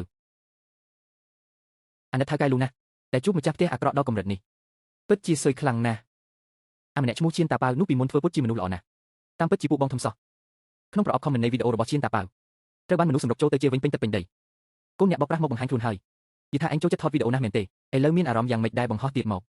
ចង់ឃើញមុខឪពុកម្ដាយឯងពេលត្រូវគេចាប់ខ្លួនណាស់ការវិបោកពីមតិសាធារណៈគឺលឿនជាងអ្វីដែលខ្ញុំបានគិតទុកទៅទៀតហើយថែមទាំងសាហាវជាងមុនទៀតផងនៅពេលដែលអ្នកសម្របសម្រួលនាំគ្រួសារឈៀនវ៉ាន់ឆៃទាំង3នាក់ចេញពីផ្ទះរបស់ពួកគេមកនៅមាត់ច្រកភូមិពោពេញទៅដោយអ្នកភូមិដែលនាំគ្នាផ្អើលមកមើលព្រមទាំងពួកអ្នកថតវីដេអូដែលចូលចិត្តរឿងអាស្រូវផងដែរឈៀនវ៉ាន់ឆៃនិងសុនឈុនហួរនៅតែចង់ប្រកែកមិនទទួលខុសត្រូវប៉ុន្តែនៅចំពោះមុខ post តាំងវីដេអូយ៉ាងច្បាស់បែបនេះការដោះស្រាយរបស់ពួកគេគឺគ្មានន័យអ្វីទាំងអស់ចំណែកឈៀនតាប៉ាវវិញបានត្រឹមតែអន់មុខចុះរហូតមិនហ៊ានងើបមុខមើលខ្សែភ្នែកអ្នកជុំវិញខ្លួនឡើយគេចង់បំផ្លាញគេឈ្មោះអ្នកដទៃឲ្យដល់ទីបំផុតតែចុងក្រោយបែរជាធ្វើឲ្យគ្រួសារខ្លួនឯងត្រូវបាក់មុខតិចទីអស់វិញឈៀនវ៉ាន់ឆៃនិងឈៀនតាប៉ាវពីបទបំផ្លិចបំផ្លាញទ្រព្យសម្បត្តិដោយចេតនានិងបង្កភាពវឹកវរក្នុងសង្គមត្រូវបានបង្ខំឲ្យធ្វើការសម្របសម្រួលចំនួន7ថ្ងៃនិងសងការខូចខាតទាំងអស់ចំពោះសុនឈុនហួរកំហុសស្រាលជាង គ្រាន់តែត្រូវបានអប់រំដោយផ្ទាល់មាត់នៅពេលដែលឡានពណ៌ខ្មៅដឹកឪពុកកូនទាំងពីរនាក់នោះចេញទៅអាហាហាខ្ញុំដឹងហើយរឿងកំ pl ែងឥតប្រយោជន៍មួយនេះដល់ពេលដែលត្រូវបញ្ចប់ហើយរឿងដែលឪពុកកូនត្រកូលឈៀនត្រូវបានគេចាប់ខ្លួនបានល្បីសុសសាយពេញមួយភូមិគ្រួសាររបស់ពួកគេបានក្លាយជាគ្រឿងកំ pl ែងសម្រាប់គេសាយចំអកបន្ទាប់ពីនេះគឺជាជីវិតថ្មីរបស់ខ្ញុំចំការផ្លែឈើដែលធ្លាប់រំពឹងទុកយ៉ាងខ្លាំងនោះចាប់តាំងពីពេលទទួលមករហូតដល់ក្លាយជាដីទំនេរស្ថិតបានមិនដល់2ខែផងស៊ុនឈុនហួរចង់យកដីភ្នំនោះទៅជួលឲ្យគេម្ដងទៀតប៉ុន្តែគ្មាននរណាម្នាក់ចង់មកទទួលបន្តតតែសោះហើយខ្ញុំក៏បានជ្រើសរើសទីតាំងដ៏ល្អសម្រាប់ចំការថ្មីរួចជាស្រេចរឿងទាំងនេះលែងពាក់ព័ន្ធនឹងខ្ញុំទៀតហើយខ្ញុំបានដាក់រាល់កម្លាំងកាយចិត្តទាំងអស់ទៅក្នុងការត្រៀមរៀបចំចំការថ្មីជាមួយអ្នកនាងស៊ូអ៊ីងពួកយើងបានជ្រើសរើសទីតាំងយ៉ាងឆាប់រហ័សទីតាំងថ្មីគឺស្ថិតនៅលើដីចំណោតភ្នំក្បែរខាងដែលមានផ្ទៃដីធំជាងមុន3ដងភូមិសាស្ត្រដីក៏ល្អជាងមុនប្រភពទឹកក៏មានគ្រប់គ្រាន់ជាងមុនដែរកាលពីមុនវាគឺជាដីទំនេរចោលដែលរដ្ឋាភិបាលកំពុងតែទាក់ទាញការវិនិយោគគុណភាពដីមានជីជាតិប្រព័ន្ធរំដោះទឹកក៏ល្អវាស្របតាមតម្រូវការនៃការដាំដុះទុរេនទាំងស្រុងខ្ញុំដឹងពីសក្តានុពលរបស់វាហើយនេះគឺជាឱកាសសម្រាប់ខ្ញុំនិងក្រុមហ៊ុនកសិកម្មហ្វឹងរ៉ាវក្រុមការងាររបស់ក្រុមហ៊ុនហ្វឹងរ៉ាវមានវិជ្ជាជីវៈខ្ពស់ណាស់បន្ទាប់ពីចុះកិច្ចសន្យាបានមួយថ្ងៃក្រុមបច្ចេកទេសក៏បានចុះមកពិនិត្យទីតាំងភ្លាមក្នុងរយៈពេលមួយសប្តាហ៍ពួកគេបានដាក់ចេញនូវគម្រោង3ផ្សេងគ្នាប៉ុន្តែសុទ្ធតែជាគម្រោងដាំដុះដែលមានលក្ខណៈវិទ្យាសាស្ត្របំផុតជាចុងក្រោយពួកយើងបានជ្រើសរើសយកគម្រោងមួយដែលផ្ដោតលើប្រធានបទប្រព័ន្ធអេកូឡូស៊ីវិលជុំគឺជាការដាំដុះតាមបែបថ្នាក់ជណ្ដើរលើផ្ទៃដីដ៏ធំរួមផ្សំជាមួយប្រព័ន្ធស្រោចស្រពដំណក់ទឹកវៃឆ្លាតព្រមទាំងមានតំបន់សម្រាប់បណ្ដុះកូនឈើដោយឡែកនិងតំបន់កំសាន្តសម្រាប់បេះផ្លែឈើផ្ទាល់ក្នុងអំឡុងពេលសាងសង់អ្នកនាងស៊ូអ៊ីងបាននាំខ្ញុំធ្វើដំណើរទៅកាន់ខេត្តជាច្រើនដើម្បីពិនិត្យមើលអស្ថានគំរូរបស់ពួកគេនិងរៀនសូត្រពីបទពិសោធន៍គ្រប់គ្រងខ្ញុំក៏បានយកបទពិសោធន៍ដែលបានសន្សំក្នុងរយៈពេល3ឆ្នាំពាក់ព័ន្ធនឹងបច្ចេកទេសផ្សាំដាំទុរេនរួមទាំងទិន្នន័យនិងការយល់ដឹងពីការសម្របខ្លួនទៅនឹងអាកាសធាតុក្នុងតំបន់យកទៅចែករំលែកដោយមិនលាក់លៀមជូនដល់ក្រុមស្រាវជ្រាវនិងអភិវឌ្ឍរបស់កសិកម្មហ្វឹងរ៉ាវពួកគេបានផ្អែកតាមការណែនាំរបស់ខ្ញុំដើម្បីកែលម្អការរៀបចំផែនការប្រភេទពូជនៅក្នុងចំការថ្មីដោយបានបន្ថែមពូជទុរេនចិនវ៉ាងថូដែលស័ក្តិសមនឹងតំបន់នេះកាន់តែច្រើននិងបាននាំចូលពូជថ្មីមួយចំនួនដែលល្បីល្បាញខ្លាំងនៅតំបន់ណានយ៉ាងដើម្បីធ្វើការដាំដុះសាកល្បងថែមទាំងបានបែងចែកតំបន់តូចមួយសម្រាប់ដាំផ្លែឈើតំបន់ក្តៅផ្សេងទៀតជាការបន្ថែមខ្ញុំបានចាក់ចេញពីស្រមោលនៃចំនួនកាលពីមុនទាំងស្រុងរួចរាល់ហើយការសាងសង់ចំការថ្មីមានភាពឆាប់រហ័សណាស់ពេលខែក្រោយមកកសិដ្ឋានថ្មីស្រឡាំងមួយតែពោពេញដោយបច្ចេកវិទ្យាទំនើបបានលេចរូបរាងឡើងនៅលើដីចំណោតភ្នំនោះពួកយើងបានដាក់ឈ្មោះឲ្យចំការថ្មីនេះថាហ្វឹងរ៉ាវឈុយគូដែលវាមានទាំងស្លាកយីហោរបស់កសិកម្មហ្វឹងរ៉ាវនិងរក្សាទុកនៅអនុស្សាវរីយ៍ផ្ទាល់ខ្លួនរបស់ខ្ញុំបន្តិចបន្តួចដែរមួយថ្ងៃមុនការបើកសម្ពោធខ្ញុំនិងអ្នកនាងស៊ូអ៊ីងបានចូលនៅក្នុងរោងបណ្ដុះកូនឈើដែលភ្លឺចិញ្ចាចដោយពន្លឺភ្លើងដើម្បីធ្វើការត្រួតពិនិត្យចុងក្រោយមានអារម្មណ៍យ៉ាងណាដែរទោះជាកំពុងយកសពអញ្ចឹងនេះមិនមែនជាសុបិនទ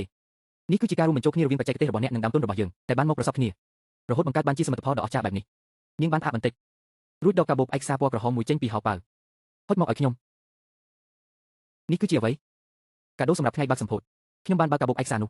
ះនៅក្នុងនោះមានឯកសារថ្មីស្រឡាងជាវិញ្ញាបនបត្របញ្ជាក់ពូជរុក្ខជាតិថ្មីដែលមានបោះត្រាត្រឹមត្រូវតែពូជនោះមានឈ្មោះថាឈុយគូចិនចិនលេខ1តែមានឈ្មោះរបស់ខ្ញុំជាម្ចាស់កម្មសិទ្ធិខ្ញុំមានការភ្ញាក់ផ្អើលជាខ្លាំងពួកយើងមានក្រុមច្បាប់និងក្រុមស្រាវជ្រាវដែលមានជំនាញដើម្បីដោះស្រាយបញ្ហាកម្មសិទ្ធិបញ្ញាទាំងនេះក្នុងការធ្វើចំការក្នុងវិស័យនេះតើអាចខ្វះពូជស្នូផ្ទាល់ខ្លួនរបស់បានយ៉ាងដូចម្តេចនេះគឺជាអាវុធការពារដ៏សំខាន់បំផុតរបស់អ្នកខ្ញុំសម្លឹងមើលវិញ្ញាបនបត្រនៅក្នុងដៃរួចក៏ក្រឡេកមើលទឹកស្ថានដែលពោពេញដោយក្តីសង្ឃឹមនៅចំពោះមុខភ្នែករបស់ខ្ញុំចាប់ផ្ដើមរលីងរលោងរាល់ការជឿចាប់កាលពីមុនភាពខឹងសម្បារនិងការមិនសុខចិត្តនៅខណៈពេលនេះសុទ្ធតែបានប្រែទៅជាក្តីស្រមៃដ៏រុងរឿងសម្រាប់អនាគតថ្ងៃស្អែកទីនេះនឹងចាប់ផ្ដើមដំណើរការផលិតកម្មជាផ្លូវការលើកនេះខ្ញុំលែងតស៊ូតែម្នាក់ឯងទៀតហើយលើកនេះគ្មាននរណាម្នាក់អាចដណ្ដើមយកវាទៅបានឡើយការបើកសម្ពោធចំការហ្វឹងរ៉ាវឈុយគូបានបង្កឲ្យមានភាពភ្ញាក់ផ្អើលយ៉ាងខ្លាំងនៅក្នុងស្រុកដ៏ស្ងប់ស្ងាត់នេះពួកយើងមិនបានធ្វើតាមទម្លាប់ចាស់ដែលតម្រូវឲ្យមានការបាញ់កម្មតែទូទៅវិញពួកយើងបានរៀបចំកម្មវិធីបុណ្យវប្បធម៌ផ្លែឈើតំបន់ក្តៅរយៈពេល3ថ្ងៃនៅត្រង់ច្រកចូលមានទុរេនដាក់ឲ្យញ៉ាំដោយឥតគិតថ្លៃមានទាំងការផ្លាក់រសជាតិនិងការសាកល្បងទឹកផ្លែឈើក្នុងកសិដ្ឋានក៏បានបាត់តំបន់កំសាន្តសម្រាប់បេះផ្លែឈើថែមទាំងបានរៀបចំសកម្មភាពកសិកម្មគួរឲ្យចាប់អារម្មណ៍មួយជំរងអន្តរកម្មអប់រំវិទ្យាសាស្ត្របានតាក់ទាញក្រុមគ្រួសារនិងយុវវ័យជាច្រើនដែលមកពីក្នុងក្រុងនៅក្នុងស្រុកនេះមិនដែលធ្លាប់មានភាពអ៊ូអរបែបនេះពីមុនមកឡើយថ្ងៃដំបូងនៃការបើកដំណើរការចំនួនអ្នកចូលទស្សនានៅមូលដ្ឋានថ្មីបានហក់ឡើងលើសពី 3000 នាក់រឿងនេះពិតណាស់ថាវាមានកត្តាមកពីកម្មវិធីបើកសម្ពោធប៉ុន្តែអ្វីដែលសំខាន់ជាងនេះទៅទៀតនោះគឺបទពិសោធន៍កសិកម្មបែបថ្មីស្រឡាងសម្រាប់អ្នកភូមិនៅក្នុងស្រុកតូចមួយនេះវាបង្កើតបានជាការផ្លាស់ប្ដូរដ៏អស្ចារ្យលើពីការរំពឹងទុកផ្ទះសំណាញ់វៃឆ្លាតដ៏ទំនើបដំណើរការដាំដុះតាមស្តង់ដារវិទ្យាសាស្ត្រមានតំបន់បទពិសោធន៍ដែលអាចបេះផ្លែឈើដោយផ្ទាល់ដៃមានអ្នកពន្យល់ណែនាំដែលមានជំនាញនិងរស់រាយរាក់ទាក់អ្វីទាំងអស់នេះគឺខុសគ្នាដាច់ស្រឡះពីចំការផ្លែឈើបែបបុរាណអតិថិជនចាស់ត្រឡប់មកវិញអស់ហើយលោកថៅកែលូលោកពិតជាត្រឡប់មកវិញមែនមូលដ្ឋាននេះសាងសង់ឡើងមើលទៅអស្ចារ្យខ្លាំងណាស់ឲ្យងប់ចុះនេះនៅតែជាចំការផ្លែឈើទៀតមែនទេមើលទៅដូចជាកន្លែងបច្ចេកវិទ្យាអញ្ចឹងទុរេននេះខ្ញុំធ្លាប់ឃើញតាមអ៊ីនធឺណិតចង់ភ្លុកវីយូហើយមិននឹកស្មានថាបងអាចដាំវាបាននៅទីនេះខ្ញុំរវល់រហូតដល់ជើងមិនជាប់ដីឡើយប៉ុន្តែនៅលើផ្ទៃមុខតែងតែមានស្នាមញញឹមជានិច្ចស៊ូអ៊ីងក៏បានមកប្រចាំការនៅមូលដ្ឋានដោយផ្ទាល់ដែរនាងពន្យល់ណែនាំដល់អ្នកចូលទស្សនាយ៉ាងស្ទាត់ជំនាញអំពីចំណេះដឹងនៃការដាំដុះទុរេនជ្រៀតជ្រែកលេងពីបីម៉ាត់ជាមួយភ្ញៀវទេសចរជាហូរហែដើម្បីប្រមូលមតិកែលម្អពួកយើងប្រៀបដូចជាម៉ាស៊ីនពីរដែលកំពុងដំណើរការក្នុងល្បឿនលឿនដឹកនាំក្រុមទាំងមូលសម្រុកទៅមុខទោះជាយ៉ាងណាតែងតែមានសម្លេងរំខានខ្លះតែព្យាយាមមកបង្កភាពវឹកវរដល់បទភ្លេងដ៏ពីរោះនេះរសៀលថ្ងៃទី2នៃការបើកដំណើរការស្រមោលដ៏សាំភ្នែកនិងគួរឲ្យខ្ពើមរអើមមួយបានលេចមុខមកនៅមាត់ច្រកចូលមូលដ្ឋានគឺឈៀនវ៉ាន់ឆៃគេចេញពីមជ្ឈមណ្ឌលសម្របសម្រួលហើយមើលទៅគេចាស់ជាងមុនច្រើនណាស់ហើយក៏មើលទៅទ្រុឌទ្រោមខ្លាំងដែរគេមិនបានចូលមកខាងក្នុងទេគ្រាន់តែឈរនៅម្ខាងទៀតនៃផ្លូវឈរមើលមនុស្សម្នាក់ដែលចេញចូលក្នុងមូលដ្ឋានរបស់យើងពីចម្ងាយដែលជាទស្សនវិជ្ជាដ៏អ៊ូអរមិនធម្មតាក្នុងកែវភ្នែករបស់គេបង្កប់ដោយភាពច្រណែនភាពមិនសុខចិត្តនិងការចង់គំនុំដែលរៀបរាប់មិនត្រូវបងលូម្នាក់នោះឈរមើលពួកយើងពីខាងក្រៅរហូតតើគូទៅដោះស្រាយទេមិនបាច់ខ្វល់ទេគេមិនហ៊ានចូលមកឡើយមនុស្សដែលធ្លាប់រងទុនកម្មដើមផ្លូវច្បាប់ នឹងត្រូវបានមតិសាធារណៈកោតទោសឲ្យជាប់ឈ្មោះអាក្រក់គេលែងមានភាពក្លាហានមកបង្ករឿងទៀតហើយឥឡូវនេះគេគ្រាន់តែជាសត្វពស់ពីរដែលលាក់ខ្លួនក្នុងទីងឹតតែចាំតែលៀនអណ្ដាតបញ្ចេញពីប៉ុណ្ណោះខ្ញុំស្មានថាគេមើលមួយសន្ទុះនឹងចាក់ចេញទៅដោយខ្លួនឯងប៉ុន្តែខ្ញុំបានវិតម្លៃទៀតចំពោះការចងគំនុំរបស់គេពេលថ្ងៃជាប់គ្នាគេនៅតែដើរវិវត្តនៅមាត់ទ្វារមូលដ្ឋានដូចជាខ្មោចឡងគេមិនហ៊ានចូលមកចិត្តទេប៉ុន្តែក្រសែភ្នែកគុំគួននោះដូចជាមជុលអញ្ចឹងចាក់ទម្លុះធ្វើឲ្យត្រជាក់ដល់ឆ្អឹងខ្នងស៊ូអ៊ីងក៏ចាប់អារម្មណ៍ឃើញដែរតើត្រូវការឲ្យខ្ញុំរកមនុស្សមកដោះស្រាយបន្តិចទេមិនបាច់ទេគ្រាន់តែជាមនុស្សធ្លុកម្នាក់ប៉ុណ្ណោះប្រសិនបើគេហ៊ានធ្វើអ្វីមួយនោះគឺជាការផ្ដល់ឱកាសឲ្យយើងបញ្ជូនគេចូលទៅខាងក្នុងម្ដងទៀតខ្ញុំស្មានថាខ្ញុំមើលធ្លុះចិត្តគេអស់ហើយប៉ុន្តែការពិតបានបង្ហាញថាពេលឆ្កែតច្រកគឺវាហ៊ានលោតរំលងជាងពិតមែនថ្ងៃទី4នៃការបើកដំណើរការមិនមានរឿងអ្វីកើតឡើងទេប៉ុន្តែដល់យប់ថ្ងៃទី5ជិតដល់ពេលបិទមូលដ្ឋានក៏មានរឿងកើតឡើងបុរសម្នាក់បានសម្រុកចូលមកក្នុងមូលដ្ឋានចាប់យកធូរ៉េនមួយផ្លែចេញពីកន្លែងតាំងបង្ហាញដោយមិននិយាយស្ដីអ្វីមួយម៉ាត់ក៏យកវាមកវាក្បាលខ្លួនឯងភ្ញៀវទេសចរនិងបុគ្គលិកក្នុងមូលដ្ឋាននាំគ្នាភ័យស្លន់ស្លោអស់ចិត្តរបស់ខ្ញុំស្រុតចុះភ្លាមហើយដឹងភ្លាមថាបញ្ហាមកដល់ហើយខ្ញុំស្ទុះទៅទីនោះធំក្លិនស្រាដ៏ឈ្ងុយចេញពីខ្លួនបុរសម្នាក់នោះគឺជាមនុស្សប្រមឹតម្នាក់ចំណែកឯអ្នកឈរនៅមាត់ទ្វារមូលដ្ឋានដែលមានទឹកមុខស្លន់ស្លោតែបង្កប់ដោយស្នាមញឹមដែលសម្រេចតាមឧបាយកលគឺឈិនវ៉ាន់ឆៃដែលបាត់មុខទៅពីថ្ងៃនោះឯងគេស្រែកថាមានមនុស្សស្លាប់ហើយថៅកែមូលដ្ឋានវាមនុស្សហើយក្បាលខ្ញុំប្រហែលជាបែកហើយគេវាខ្ញុំប្រញាប់ហៅអ្នកសម្របសម្រួលមកភ្លាមខ្ញុំមើលការសម្ដែងបោកប្រាស់ដ៏អន់កម្រិតនេះខឹងរហូតដល់ចង់សាច់ចេញមកសម័យនេះជាសម័យណាទៅហើយនៅប្រើល្បិចថោកទាបបែបនេះទៀតអាជឿនប្រញាប់ជំលៀសភ្ញៀវចេញភ្លាមអាយ៉ាងបិទទ្វារមូលដ្ឋានឲ្យចិត្តដើម្បីរក្សាកន្លែងកើតហេតុអាជូប្រញាប់ទៅឆែកមើលកាមេរ៉ាសុវត្ថិភាពទាំងអស់ក្នុងមូលដ្ឋានធានាថាគ្រប់យ៉ាងកំពុងថតជាធម្មតាអាអ្នកប្រមឹកនោះស្រឡាំងកាំងបន្តិចច្បាស់ជាស្មានមិនដល់ថាខ្ញុំនឹងមានភាពស្ងប់ស្ងាត់បែបនេះឡើយសម្ដែងឆ្អែតនៅបាច់ឆ្អែតហើយក៏ក្រោកឡើងទៅកុំមកធ្វើរឿងលក់មុខនៅទីនេះឲ្យសោះឯងវីអញខ្ញុំនឹងប្តឹងឯងប្តឹងខ្ញុំរឿងដែលឯងយកធូរ៉េនមកវាក្បាលខ្លួនឯងនឹងអីនេះហៅថាខ្ញុំវីអញមែនទេអញស្មានថាមូលដ្ឋានរបស់យើងគ្មានកាមេរ៉ាសុវត្ថិភាពមែនទេរបស់អាប្រមឹកនោះប្រែប្រួលភ្លាមភ្នែករបស់វាភ័យស្លន់ស្លោរិចរូបមើលចុះមើលឡើងជៀនវ៉ាន់ឆៃក៏ដឹងថាមានរឿងមិនស្រួលដែរក៏រកផ្លូវរត់គេចខ្លួនជប់ភ្លាមជៀនវ៉ាន់ហ្វូអញគិតថាអញពួននៅខាងក្រៅអាចរួចខ្លួនពីបញ្ហានេះបានមែនទេជៀនវ៉ាន់ថៃភ័យស្លេកមុខឈររឹងត្រឹងនៅនឹងកន្លែងពេលនោះអ្នកសម្របសម្រួលបានមកដល់ពេលឃើញខ្ញុំនិងជៀនវ៉ាន់ឆៃម្ដងទៀតពួកគេក៏បង្ហាញទឹកមុខអស់សង្ឃឹមគឺពួកអ្នកទៀតហើយមែនទេលោកអ្នកសម្របសម្រួលលើកនេះមិនមែនជាបញ្ហារបស់ខ្ញុំទេនេះគឺជាការរៀបចំគម្រោងការបោកប្រាស់ដើម្បីជំរិតទារប្រាក់ស៊ូយីងបានឲ្យបុគ្គលិកបើកមើលវីដេអូពីកាមេរ៉ាសុវត្ថិភាពក្នុងវីដេអូបានថតចប់សកម្មភាពទាំងស្រុងយ៉ាងច្បាស់លាស់អាប្រមឹកនោះបានដើរចូលមកក្នុងមូលដ្ឋានហើយសម្ដៅទៅតំបន់តាំងបង្ហាញភ្លាមរួចក៏លើកធូរ៉េនវីក្បាលខ្លួនឯងដោយមិនស្ទាក់ស្ទើរពេញមួយសកម្មភាពនេះគ្មានអ្នកណាម្នាក់ប៉ះពាល់វាឡើយចំណែកឯកាមេរ៉ាសុវត្ថិភាពមួយទៀតនៅមាត់ទ្វារមូលដ្ឋានជៀនវ៉ាន់ហ្វាននិងអាប្រមឹកនោះនៅ10នាទីមុនពេលកើតហេតុបានជួបនិយាយគ្នាផ្អែកថែមទាំងបានហុចលុយមួយដុំទៅឲ្យអាប្រមឹកនោះទៀតផងភស្តុតាងច្បាស់ក្រឡែកទឹកមុខរបស់អ្នកសម្របសម្រួលប្រែជាតឹងតែងភ្លាមជៀនវ៉ាន់ឆៃអញបង្កបញ្ហាទៀតហើយមែនទេលើកនេះជៀនវ៉ាន់ឆៃមិនហ៊ានសំបីតែបកស្រាយក៏ដួលអង្គុយទៅលើដេកតែម្ដងគឺវាជាអ្នកបង្ខំឲ្យខ្ញុំធ្វើបែបនេះអាសម្រាមសម្ដែងបោកប្រាស់បែបនេះអ្នកណាក៏មើលដឹងដែរលុយ5រយ័នឲ្យខ្ញុំមកប្រថុយជីវិតបែបនេះអីក្បាលរបស់ខ្ញុំបែកអស់ហើយនេះលើកនេះទោសរបស់ជៀនវ៉ាន់ឆៃកាន់តែធ្ងន់ជាងមុនគឺពីបទប៉ុនប៉ងជំរិតទារប្រាក់និងញុះញង់ឲ្យអ្នកដទៃប្រព្រឹត្តបទល្មើសបន្ទាប់ពីជួនដំណើរប៉ូលីសចេញទៅខ្ញុំក៏ងាកមកមើលមូលដ្ឋានវិញទោះបីជារឿងអាស្រូវអំបញ្ញមិញត្រូវបានបញ្ឈប់ទាន់ពេលប៉ុន្តែវានៅតែធ្វើឲ្យការបើកសម្ពោធមូលដ្ឋានមានភាពស្រពាសទេសចរជាច្រើនបានចាក់ចេញទៅមុនកំណត់ដោយមានទឹកមុខនៅភ័យខ្លាចមិនទាន់បាត់កុំបារម្ភអីយើងមានកាមេរ៉ាសុវត្ថិភាពនិងភស្តុតាងរឿងនេះមិនប៉ះពាល់ដល់កេរ្តិ៍ឈ្មោះមូលដ្ឋានឡើយខ្ញុំដឹងប៉ុន្តែខ្ញុំមិននឹកស្មានថាវាឈួតដល់ថ្នាក់នឹងសោះមនុស្សដែលអស់ផ្លូវដើររឿងអ្វីក៏ហ៊ានធ្វើដែរប៉ុន្តែនេះជាលើកចុងក្រោយហើយលើកនេះវាចូលក្នុងគុកយ៉ាងហោចណាស់ក៏ត្រូវជាប់ឃុំឃាំងកែប្រែអស់រយៈពេលកន្លះឆ្នាំទៅ1ឆ្នាំដែរខ្ញុំមិនបាននិយាយអ្វីឡើយគ្រាន់តែអុចបារីជក់ដោយស្ងៀមស្ងាត់ពេលនេះខ្ញុំទើបតែយល់ថាមនុស្សមួយចំនួននៅលើโลกនេះ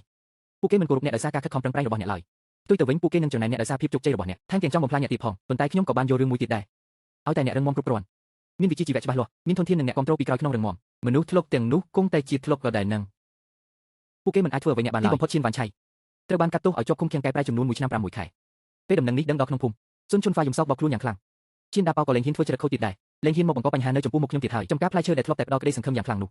ទីបំផុតត្រូវបានលក់ក្នុងតម្លៃថោកបំផុតទៅឲ្យថៅកែម្នាក់មកពីតំបន់ផ្សេងហើយប្រែទៅជាកសិដ្ឋានចិញ្ចឹមសត្វអ្វីគ្រប់យ៉ាងត្រូវបានបញ្ចប់ជាស្ថាពរចំណែកឯក្រុមហ៊ុនហ្វុងរ៉ាវជួយគូបន្ទាប់ពីឆ្លងកាត់ឧបសគ្គនៅដើមដំបូងនៃការបើកដំណើរការក៏បានឈានចូលទៅរកភាពរីកចម្រើនយ៉ាងឆាប់រហ័សរបស់យើងដោយសារតែមានគុណភាពល្អនឹងទេរួមជាមួយខ្សែសង្វាក់ផ្គត់ផ្គង់ដ៏រឹងមាំរបស់កសិកម្មហ្វុងរ៉ាវក៏បានវាយលុកទីផ្សារយ៉ាងលឿនមិនត្រឹមតែផ្គត់ផ្គង់មិនទាន់តម្រូវការក្នុងស្រុកប៉ុណ្ណោះទេថែមទាំងបានដឹកជញ្ជូនតាមប្រព័ន្ធត្រជាក់ទៅលក់នៅតាមបណ្ដាខេត្តនានារហូតដល់ទីក្រុងធំនៅភាគខាងជើងទៀតផងស៊ូយីងបាននាំខ្ញុំចូលរួមពិព័រណ៍កសិកម្មជាច្រើនលើកនិងសន្និសីទជំរុញការវិនិយោគផ្សេងពូធូរ៉េនមាសលេខ1របស់យើ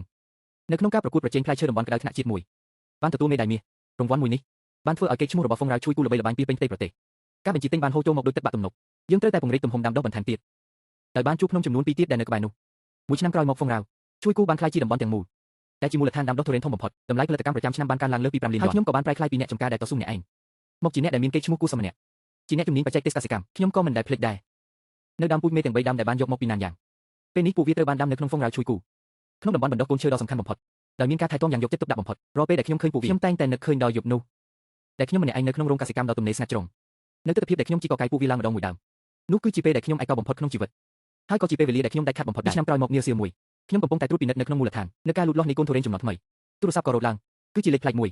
ខ្ញុំក៏ទទួលវានៅខាងម្ខាងទៀតនៃខ្សែទូរស័ព្ទមានសំឡេងដ៏ចាស់ជ្រាលនិងទន់ទាបមួយបន្លឺឡើងថៅកែឡូគឺខ្ញុំឈៀនវ៉ាន់ឆៃខ្ញុំស្រឡាំងកាំងមួយសន្ទុះតាមពិតគាត់ចេញមកវិញក្រោយបញ្ចប់ការដោះស្រាយហើយមានការអីមែនទេខ្ញុំចង់សុំទោសអ្នក2ឆ្នាំមកនេះពេលនៅក្នុងនោះខ្ញុំបានគិតច្រើនណាស់គឺខ្ញុំខុសហើយគឺមកពីខ្ញុំលោកខ្លួនពេកគឺខ្ញុំដែលបានបំផ្លាញចំការរបស់អ្នកហើយក៏បំផ្លាញគ្រួសារខ្លួនឯងដែរខ្ញុំមិនបាននិយាយអ្វីឡើយខ្ញុំស្ដាប់ការត្អូញត្អែរយំសោករបស់គាត់ក្នុងចិត្តរបស់ខ្ញុំមិនមានអារម្មណ៍រំភើបញាប់ញ័រអ្វីខ្ញុំដឹងថាពេលនេះអ្នកប្រកាសជាមិនចង់ជួបខ្ញុំទេប៉ុន្តែខ្ញុំនៅតែចង់និយាយពាក្យថាសុំទោសមួយម៉ាត់ពេលនេះខ្ញុំមិនសល់អ្វីទាំងអស់ប្រពន្ធក៏បានលេងលេះជាមួយខ្ញុំកូនប្រុសក៏លេងរករកខ្ញុំដែរភ្នំនោះក៏លូកបាត់អស់ហើយខ្ញុំខ្លាចជាមនុស្សអត់ប្រយោជន៍ម្នាក់លោកពូឈៀនពួកខ្ញុំមកនេះគឺចង់ឲ្យខ្ញុំអត់ទោសឲ្យមែនទេខ្ញុំមិនហ៊ានសង្ឃឹមឲ្យអ្នកអត់ទោសឲ្យខ្ញុំនោះទេខ្ញុំគ្រាន់តែចង់ប្រាប់អ្នកថាខ្ញុំដឹងខ្លួនថាខុសហើយពូពិតជាខុសមែនប៉ុន្តែពូមិនមែនខុសត្រង់រឿងដកហូតភ្នំមកវិញនោះទេហើយក៏មិនមែនខុសត្រង់ចង់ធ្វើជាថៅកែអ្វីដែលខុសនោះគឺពូស្មានថាការដណ្ដើមយកផលផ្លែផ្កានៃកម្លាំងពលកម្មរបស់អ្នកគឺអាចចម្លងយកភាពជោគជ័យរបស់គេបានលោកពូឈៀនក្នុងលោកនេះមិនមានផលសម្រេចណាដែលបានមកដោយមិនបាច់ប្រឹងប្រែងនោះទេខ្ញុំយល់ហើយនៅខាងម្ខាងទៀតនៃទូរស័ព្ទមានភាពស្ងប់ស្ងាត់យ៉ាងយូរខ្ញុំឈរនៅក្នុងចម្ការសម្លឹងមើលដើមទុរេនដែលផ្លែផ្កាពេញភ្នំសម្លឹងមើលរោងកសិកម្មឆ្លាតវៃដ៏ទំនើបនៅទីឆ្ងាយសម្លឹងមើលបុគ្គលិកនិងភ្ញៀវទេសចរដែលដើរចេញចូលយ៉ាងញញឹកខ្ញុំក៏នឹកឃើញដល់កាលពី3ឆ្នាំមុនពេលដែលខ្ញុំមកឈរនៅលើភ្នំដ៏រហស្ថាននោះជាលើកដំបូងកាលនោះខ្ញុំគ្មានសល់អ្វីទាំងអស់តែពេលនេះខ្ញុំមានគ្រប់យ៉ាងហើយអ្នកដែលធ្លាប់ចង់បំផ្លាញខ្ញុំទាំងប៉ុន្មានក៏បានរលាយបាត់ទៅតាមពេលវេលាអស់ទៅហើយខ្ញុំដកទូរស័ព្ទចេញមករួចផ្ញើសារទៅស៊ូអ៊ីងថាយប់នេះតើទំនេរទេខ្ញុំចង់អញ្ជើញអ្នកទៅញ៉ាំបាយតំបន់ទស្សនានិងបេះផ្លែឈើនៃហ្វុងរ៉ាវជួយគូពោពេញទៅដោយភ្ញៀវទេសចរដែលមកពីគ្រប់ទីខ្ញុំឈរនៅលើទីធ្លាទស្សនានៃមូលដ្ឋានសម្លឹងមើលអ្វីគ្រប់យ៉ាងនៅចំពោះមុខក្នុងចិត្តមានអារម្មណ៍រំភើបនិងខ្ទុកក្តួលជាខ្លាំងកំពុងគិតអីហ្នឹងកំពុងគិតថាប្រសិនបើការនោះលោកពូឈៀនមិនបានដកហូតភ្នំនោះវិញទេតើពេលនេះខ្ញុំនឹងទៅជាយ៉ាងណាចុះតើពេលនេះអ្នកនឹងទៅជាយ៉ាងណាដែរប្រហែលជាអាចនៅតែក្នុងចំការតូចមួយនោះតស៊ូម្នាក់ឯងរកចំណូលបានតិចតួចរស់នៅក្នុងជីវភាពសាមញ្ញអញ្ចឹងតើអ្នកគួរតែអរគុណគាត់ទេអ្វីដែលខ្ញុំគួរអរគុណនោះគឺខ្លួនឯងដែលស្ថិតក្នុងស្ថានភាពតច្រកប៉ុន្តែមិនបោះបង់ចោលហើយជ្រើសរើសការតស៊ូត្រឡប់ទៅវិញនៅទីឆ្ងាយមានក្រុមភ្ញៀវទេសចរមួយក្រុមនៅក្នុងតំបន់បេះផ្លែឈើកំពុងតែរើសទុរេនយ៉ាងសប្បាយរីករាយម៉ាក់មួយនេះធំណាស់យើងទិញមួយនេះទៅចាម៉ាក់តាមចិត្តកូនមែនហើយខ្ញុំចង់សាងសង់សារមន្ទីរតូចមួយនៅក្នុងមូលដ្ឋាននេះតើសារមន្ទីរនឹងចង់ដាក់តាំងបង្ហាញពីអ្វីបង្ហាញពីរឿងរ៉ាវនៃការចាប់ផ្ដើមអាជីវកម្មរបស់យើងចាប់តាំងពីពេលដែលខ្ញុំមកការភ្នំរហស្ថាននោះជាលើកដំបូងរហូតមកដល់ហ្វុងរ៉ាវជួយគូនាពេលបច្ចុប្បន្ននេះនៅមានការវិបកវិញមែនទេនៅមានការវិបកវិញនៅពេលដែលអ្នកអតីតចង់ដណ្ដើមយកសមិទ្ធផលនៃកម្លាំងពលកម្មរបស់អ្នកត្រូវតែរៀនការពារខ្លួនឯងរៀនវិបកវិញ